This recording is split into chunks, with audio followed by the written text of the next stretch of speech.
Hi and welcome. This time around we are continuing the long project that seems to be ongoing with this whole seam welding fixture that involved the weld boxes, the Harbor Freight winch, if you've watched all those videos.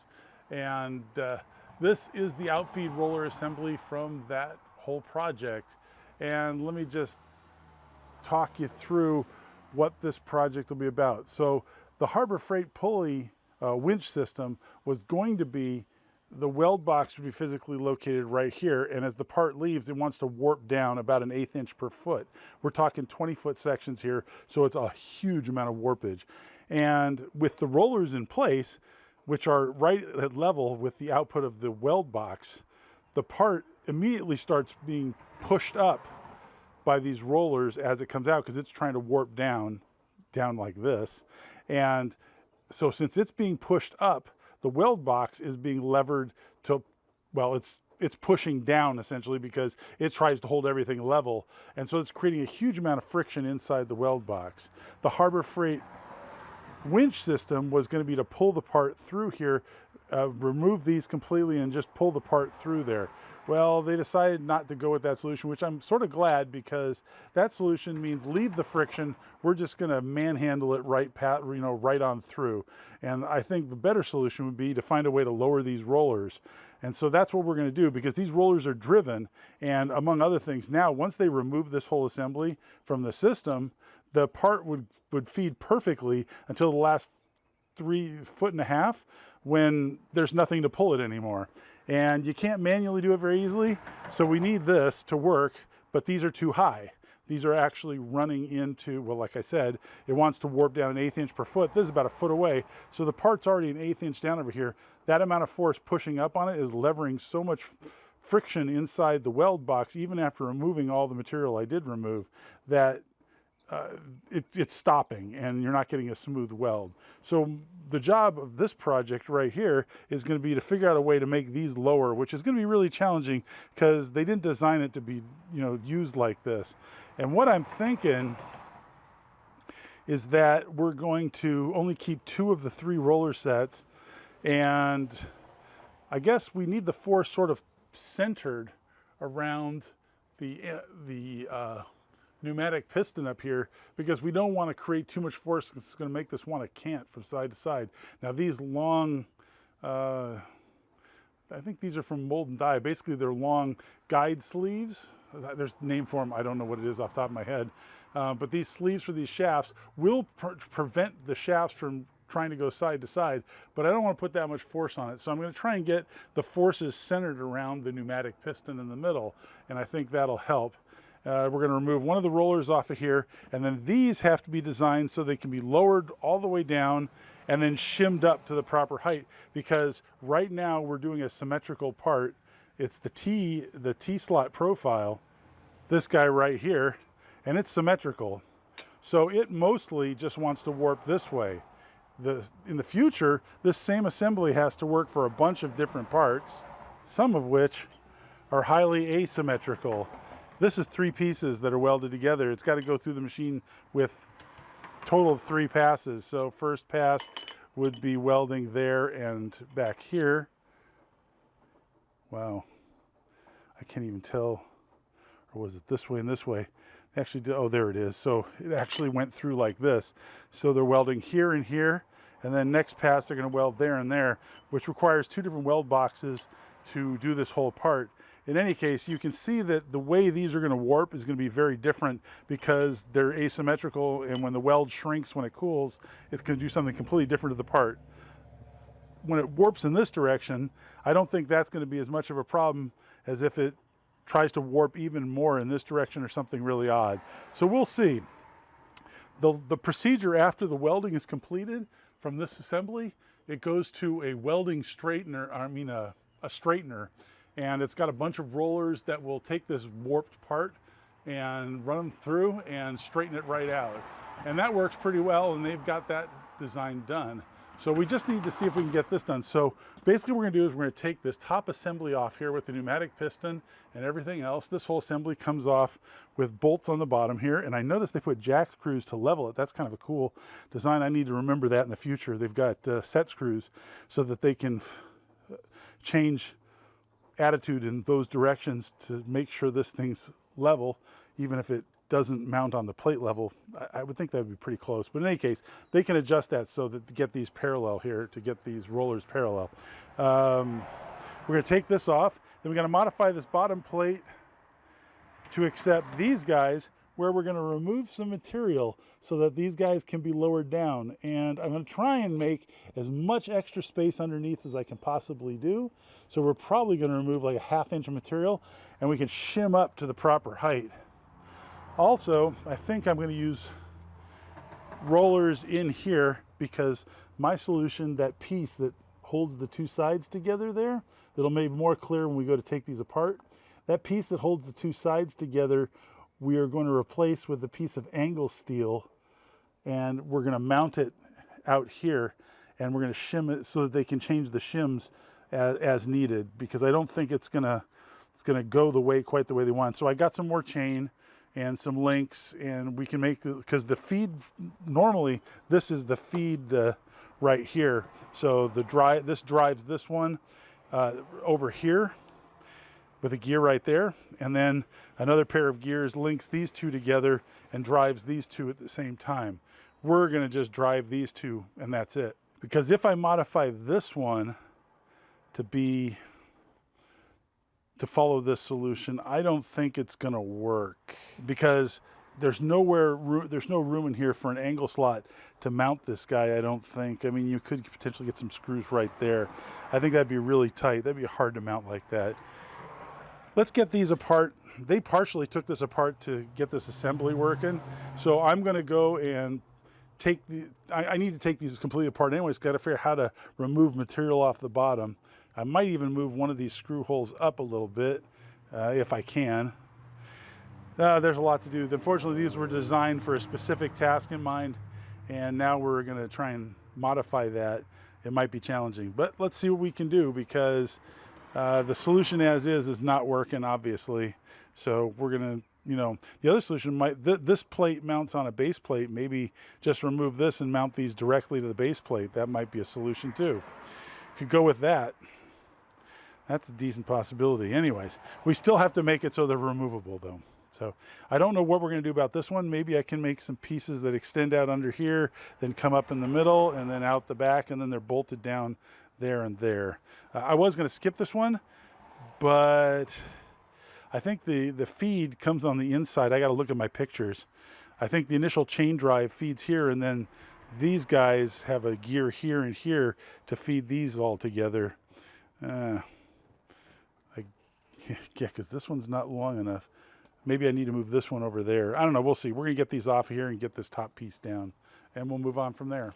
I always save the bags from McMaster card deliveries for parts holding like this. So we got all the screws off of this. We're just going to take this piece and slide it right off and work on the bottom piece. Now we got the whole top roller assembly off. These are just idler rollers. They can be changed location. They're just held in by bolts with things in the T-slots here. They may need to be shimmed down as well if between two of these there's a continuous drop between them. Then I might need to shim at least one of these to match. So, and one of these is going to go away. If we're only going to use 2 rollers, then one of these goes away. And then if it's an 1/8 inch per foot, then this is about 6 inches. So this needs a 1/16 of an inch shim to be lower, because the other roller is going to need to be lower, and it'll have fewer shims than the one over here. This one will have fewer shims than the one over here.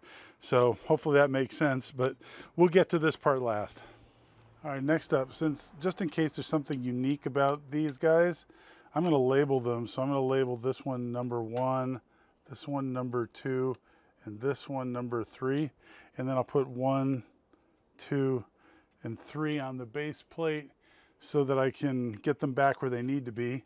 See, one of the big problems with this whole design for adding shims is that these are bolted from the bottom up, and this plate is bolted against another plate, so it would be a huge pain in the butt trying to change shims. So we're going to try and make that a lot easier, and the exact solution I have not pinned down yet. I think I'm still going to go with the angle solution, but we will see.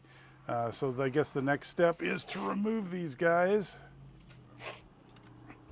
which is just take out all these screws right here.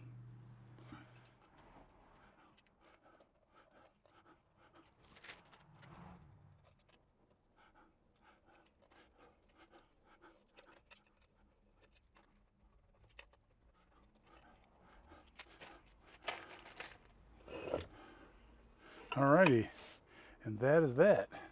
Now I got to see how these guys go together. Guess we don't need this gear chain here. Alright, so we got the 3 roller assemblies off. I put this one back together. This is the one I'm going to be taking apart, but I put it back together so you can see how it comes apart. This shaft is floating in the bottom here through 2 bearings. And the interesting thing is they use oversized bronze bushings here to have the gears float against, which is an interesting solution. They could have gotten something to match the shaft, but they didn't even bother. And I guess it'll work fine. It's just kind of interesting. Also, I noticed that the wear patterns, that this guy in the middle has the most wear, which I guess would make sense because it's right under the pneumatic piston. So the most force would be on this guy. So this is probably the most important drive roller. But wow. Yeah, look at that. Some serious damage along here. I don't think they hardened this either, these knurls, which is unfortunate. Anyways, let's get this stuff out of here and take a look at one of these by itself. All right, so let's take a closer look at one of these guys. For starters, this bottom shaft here makes the top roller move, so you know there's got to be some gears in here, which would make sense. And if you lie this thing down, there's a nice cover here. And I'm glad the cover doesn't go all the way down, so I don't have to modify the cover too. What I need to do is remove a bunch of material off the bottom of this guy. And then this piece that holds the 2 sides together, we need to remake this. And I'm going to remake it with some angle stock. And wow, this is thinner than I thought it was. These must be smaller screws than I thought they were. I couldn't see this. I thought this was maybe 1/2 inch, but this is less than 1/2 inch. Only by 50 thousandths, because probably it's metric stock. Let's see. 11.5 millimeter, or 11, yeah. Okay, that's weird. 11.25 millimeter, so maybe that works out to be 11 millimeter stock. I don't know. I don't know how the metric world, how much allowance they have. All right, so if you pop off the one side here, we just remove these screws right here. And I can remove the top screw here that holds the shaft in on the part I put back together. And then this piece should just come right off, which it does. It looks like the bearing just comes off on the shaft. Those are a nice fit and a neat fit there. Glad they use sealed bearings because there's a ton of stainless steel, because that's what they're welding, a bunch of weld debris that gets through all of this stuff. I mean, the base plate was already covered and they haven't done very much with it. All right, and then you can see here, I can unscrew this guy here.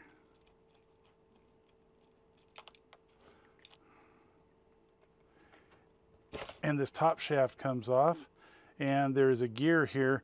The interesting thing they did is they ran a key all the way through the whole inside of this, as well as the gear, and the key runs the full length, so these are one part, and that key's held in place by the shaft. Between the bearing and the gear here is a bronze bushing, a very small, thin one. I guess that spaces out right. And the bottom shaft has a spacer and a gear on the shaft with a key. And it looks like that one's floating. So, I guess it depends on where you want that thing. That's interesting. There's where it stops, so maybe that's what they intended. So as I was talking about, let me pull this guy out here. Oh, and they've got a nice bronze bushing between there. I want to see if I can leave the bearing in there, but I guess ultimately the bearing's going to have to come out anyways. So the bearing goes there. That sits on the outside. All right, so here's the parts that need to be modified. We need to take some material off the bottom all the way across. It needs to drop at least 1/8 of an inch, but I'm going to try and remove more than that so we've got some range, because I don't know how much warping is going to happen in the other parts. It might end up being more. Yeah, that's amazing. I could have gotten away with much smaller angle stock than I did. I went and ordered 3/4 inch angle stock because I thought that it needed the extra strength. I don't think it does. We could have gone with 1/2 inch, no problem. Next up, I have one of the roller piece, the driven roller pieces here. This piece that connects the two sides together is going to have to be replaced with angle material, and the angle material will be bolted to the base rather than screwing through the bottom, because we want to be able to take these out easily and replace shims as necessary. So we're going to have to remove some material off the bottom of these two guys, as well as remake this piece with angle material. And this guy right here, we need to find out where these screw holes are located, because guess what? No drawings, of course. I don't know if you've seen my video shorts, but one of the ways to find hole locations is to use shoulder bolts like these guys. These are M6s. You can see over here I've got an entire drawer of these. I've got one of every standard size, one of every metric size, between easily accessible sizes. I didn't order them from McMaster. I went to my local Ace hardware store, and surprisingly enough, they had some of these guys. So now we just measure the distance between these two guys. And look, if I start here, that's a smaller number, right? So the max number is going to be your edge to edge. So 4, 6, what are we looking at? 35, 43, 46, 47, 48, 1.548. And that's going to be minus the diameter, half the diameter of this one, or half the diameter of this one, or the full diameter. And since I laser printed the diameter on here, it's 0.392, so minus 0.392. And then as long as we're at it, let's see if they kept these things accurate. My recollection is that most of this tooling was sort of not CNC done, but sort of like hand done. Oh, I can't screw these in all the way. I need to chase these threads. Second side after I chase the threads, definitely much better. Start with small number and increase.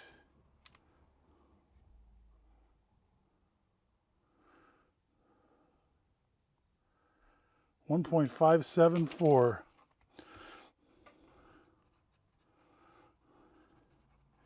You can tell there's quite a bit of difference between these. That's just horrible. These were must be hand drilled or something. That's a full, let's see, that'd be 50, 26 thousandths. That's an awful lot. That's unfortunate. The way they got away with having these holes so sloppily drilled is the fact that these line up perfectly, and they're 2 millimeters oversized, so that leaves a lot of latitude. So for M8 screws going in here, these are 10 millimeter holes. That is a significant difference there. So I'm going to try and find the center of these guys using gauge pins. All right, so this first roller assembly is going to need to be mounted differently than these two here. These two have space in between them. The uprights for the pneumatic assembly fit right in between here, if you remember. Maybe you don't, but they fit right in between here and are flush up against this side and this side. So these guys can have an angle, a piece of angle stock to mount them, and that'll make it easy to get hold of the screws to shim these up and down. This guy is flush on one side, and there's no room for an angle block that runs off the end of the plate. So this one, we're going to opt for a linear solution where we're going to cut off even more material, and we're going to raise so that I can have like a 1/2 inch of material to support the center section, and the rest will be play for adjusting up and down, so I can put bolt holes out here. This is sort of what I was guessing. So I'm thinking I'm going to take some like 1 inch plate, not this piece, but something long enough that it extends out here, and then we'll cut out most of the material so that only the center section goes up where it can screw into these two upright pieces here. I don't know if you can see this scribe line right here. That's 3/4 of an inch. That'll give me a 1/4 inch of adjustment and a 1/2 inch thick material that'll extend out over here and over here to bolt down to, and that should be strong enough. However, I'm going to lose this hole when I do that. In order to drill the other hole accurately, since these holes line up perfectly, I'm going to wait to saw this part off, which I was going to do now, and drill the hole first. That way I can line these two parts up using the pins and then cut this excess material off and then machine it nice and square, and then we should be good to go. Sorry if I'm a little out of breath. I'm recovering from pneumonia that I've had for the last few weeks, and it strangely catches up with me when I'm talking. I run out of breath really quickly. Interestingly enough, the holes line up perfectly, but the edges of the part do not. They're not even the exact same thickness. They're probably off like 5/1000ths in thickness, which, you know, not a huge deal. So I'm going to use this piece of aluminum here to press the vise against it, but I want to find my 0 point. So I've got a pin that's a very close fitting. This is within 0.5 of the hole size, and this one is a little tiny bit more. This is about 1,000. I'm going to get that pin in there and set my zeros on my DRO.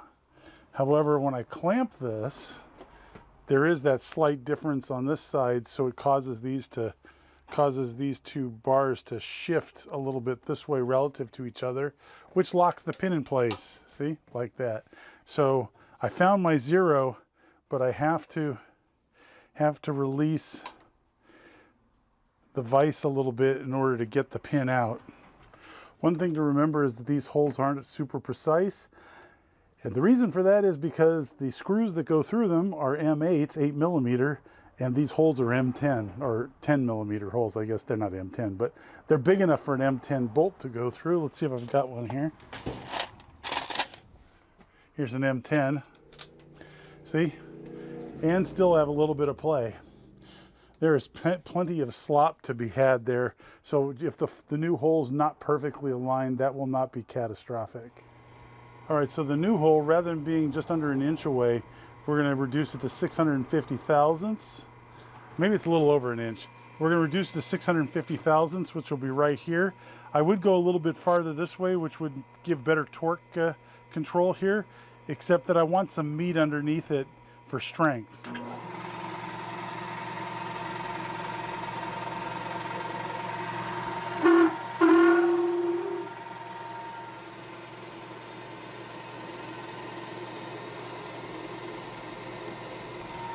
Okay, you don't want to hit that pin.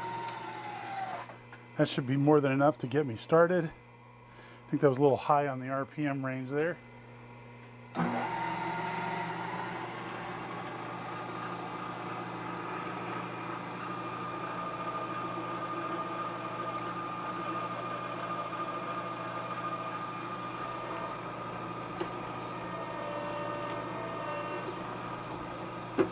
All right, good to go. That was a 10mm drill bit. I'd be curious to know how much oversized it drilled. This is a really close fit. Using the drill bit as a pin and this other guy as a pin, this is a 10mm drill bit. You can see the fit is really nice and close. So now we can cut off the bottom material, and there is 650 thousandths between those two holes. So when I make the new spacer that's going to sit in between these two parts, I know the hole spacing pretty closely. Cut off most of the excess in the bandsaw. So next up, we're just going to make these two ends match. Boy, I got these surprisingly close cuts. They're really close to each other, just barely catch a fingernail in there. That's pretty darn good with a bandsaw. Anyways, I just want to clean up that edge so when these things sit down flat, they'll be parallel with the base. There we go, that's cleaning up nicely. That leaves these two guys done. I just need to make the spacer that goes in between them. All right, so I don't know if you can picture this, but these guys are going to fit either side of the center section. We'll get two bolt holes in here, and this 1/2 inch section will be exposed to the outside where I can bolt it down on this plate in two spots. I've just discovered my mistake here. I'm glad I laid this whole thing out.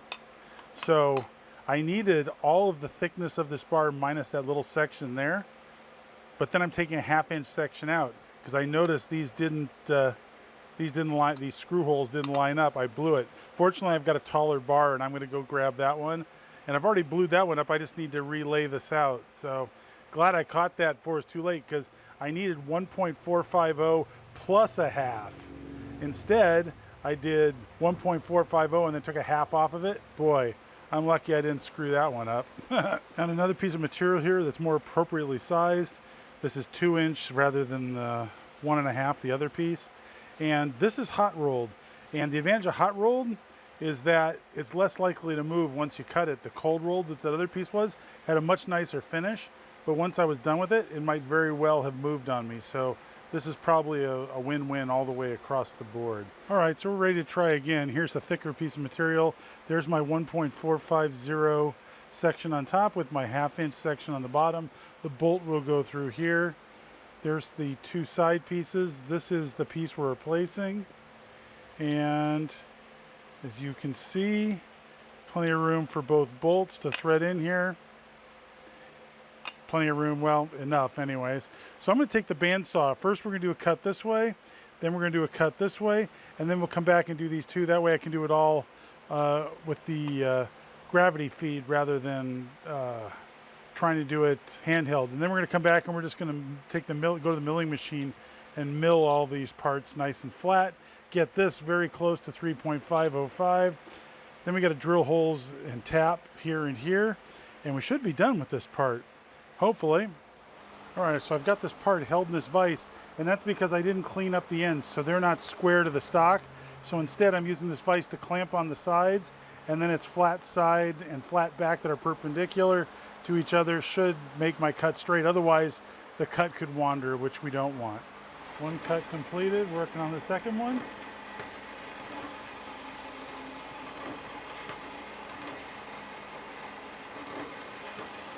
All right, here we are, rough cut. We're gonna head over to the mill and we're gonna clean up these sides and get everything to dimension. That bandsaw did a great job though, didn't it? Finished one side. There's like 50 thousandths. This might be a bit much. I'm gonna try and take it gently.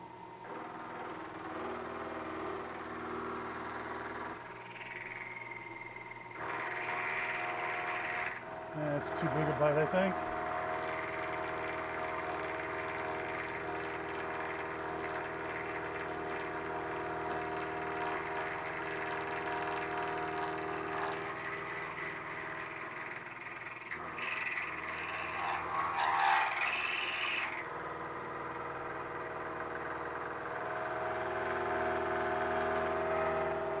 Now for the squealing part, I'm going to turn the RPMs down, see if I can get it to squeal a little less.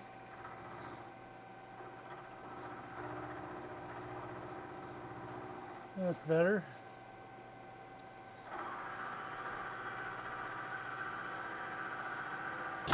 Oh. Well, that just took out my end mill. That was a climb mill.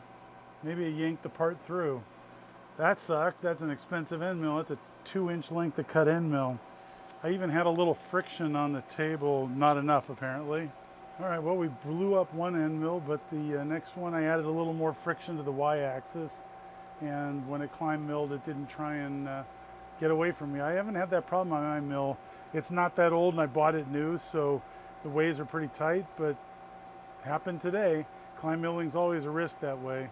So I added a bunch of friction, not a bunch, but a little bit of friction on the y-axis, and everything was hunky-dory. So there we go. All right, so I need to get the height of these holes above the bottom here, and they both should be identical. And I just want to get the whole center. I've got a lot of latitude to play with, 1 millimeter in each direction, except I don't have a pulley tap. This is going to be a really long reach for a tap. So I don't have a pulley tap for the metric M8. So I'm going to switch to 5/16 threads because I do have a pulley tap for that. So I'm over here trying to figure out the height of this hole off the bottom. I did a CAD drawing, but I'm just trying to verify it. So I've got my indicator touching on the surface plate at 0. I've zeroed on this guy, and then I count 1, 2, 3, 4, 5, 6, and I think it was 672 I measured already before I got here just to play with this. And I'm trying to get the high spot right on the 0 like that, 0.672. Then I subtract half the gauge pin height, and I'm good to go. Next we got to drill and tap, and boy, it's quite a reach here. I've got the drill bit really sticking out. I can't even really get a center drill down there too well. Yeah, I could make this one reach. First hole. 0.25.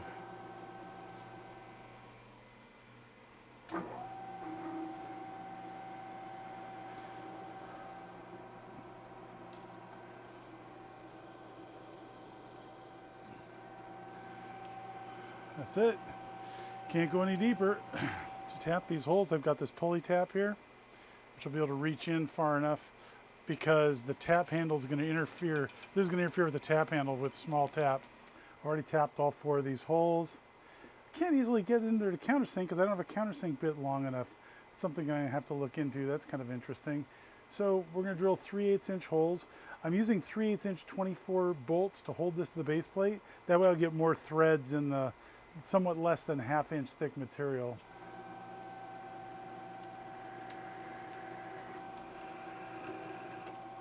All right, so let's see if we can assemble all this. We won't need these screws. Those are the M6s. These are the 5/16 screws that are going to hold these pieces on. I relieved the corners of these. So the bearings are captive on the inside, so they go this way. So I'm going to start this one side, then I can load the shafts up. Oh, you know what? This side has to go on last. The other side needs to go on first. So let's put this side on. Hopefully I got enough clearance for this gear here. Perfect. Perfect. This guy goes in here on top. There we go. All right. This side goes on next, like so. That's looking good. Just gotta pop these 2 bolts in here. All right. There are 2 screws to keep this guy captive.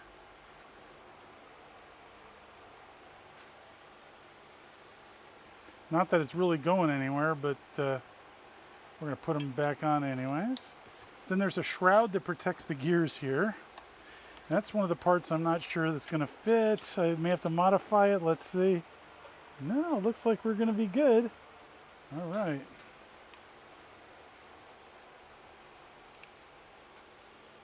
So this one could have interfered if this piece were wider, because it just sticks over ever so slightly, which I could have just taken to the belt sander and fixed that. But it's perfect for this one. And on the other ones, I'm not taking off as much material off of these end pieces because I don't need to. I don't need to make room for this 1/2 inch section. I just need a 1/4 inch space. So what I did was I gave myself, from the original height, I gave myself 3/4 inch off of this part, 1/2 inch in here and a 1/4 inch that I can shim up. I think it should be less than 1/8 of an inch, so we'll have plenty of spare room. Tightening this screw is going to be a little challenging because there's a gear here. I couldn't go out any further, so that was the best I could do. 1 down, adjustable up and down, 2 to go. Going to be over here. They'll have the angle plates and they will mount inside. Here's the vertical column. Here's the other vertical column. These 2 are going to get right angle pieces instead of the central spacer here. So we've got to make that. And we also need to remove a 1/4 inch material off of the bottom of each one of these. Got to take these gears off. So we got to first disassemble these guys so that I can get measurements, because I don't trust that they're any consistency. These things look like they were handmade one at a time, and I don't think they were being overly consistent with them. I get huge measurement differences. So we will do that and we'll be back. Kind of hard to see here, but all 4 parts are pinned together with fairly close fitting pins. I'll only be off by 1/1000th or so.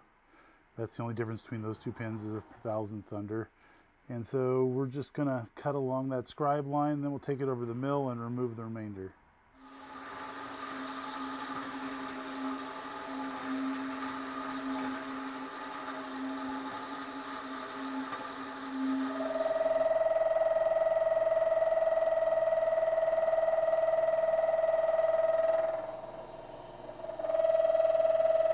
That finishes these guys. Now I just need to get some metrology and measure the pin height. Remember that these are M10 holes and they're going to have M8 screws in it, so I've got approximately 1 millimeter side to side if I get the holes centered. for any inaccuracy. And you can tell that the edges of these don't line up perfectly when they're all pinned together. That's because, well, they didn't do a perfect job by any stretch. Next up, we're cutting the angle stock. This is seriously thick material, 3/4 inch thick. I think I did some overkill there. We're trimming the material down to size. Got to make 2 cuts here. One on this side, one on this side. I'm going to go from material like this, rough cut like this. It's going to be cut into 2 pieces, but first I want to square up some edges on this guy and the back because this is hot rolled. Again, the advantage of hot rolled is that it doesn't move as much when you machine it. Cleaning up the angle stock. I've already finished this side, and the back side, and this top section. Now I need to square up these sides with all of these other surfaces. Everything's referenced off this bottom surface. So this is a difficult operation because it's a lot of contact with the big end mill. But I'm trying to clean up the sides here. So I'll probably have to do it in multiple passes. We're only taking a little bit of material off, and then we can cut this guy in half and then make the other sections to length, which is what we want. Once I've got a flat section here, I could turn this up this way, and I'll probably have better luck with a face mill.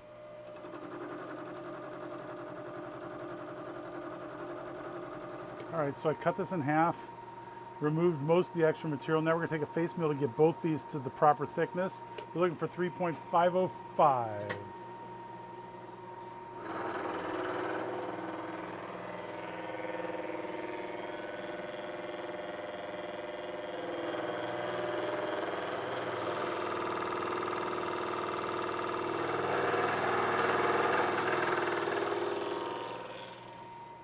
So now we need to drill our mounting holes, the M8s. It's halfway through this thickness. I'm centering it on that. And first hole is up 0.436. Second hole 1.618.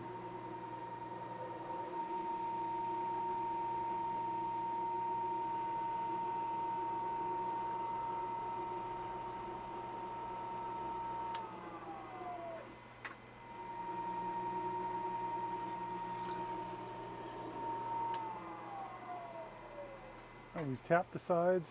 We need to drill the mounting holes. Now, the shim stock I bought is shaped sort of like this. It has a slot down the middle. So I'm thinking about making mounting holes go one here and then one in a little further.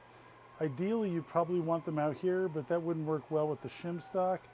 It might be okay. I can always come back and do it later if this doesn't work out.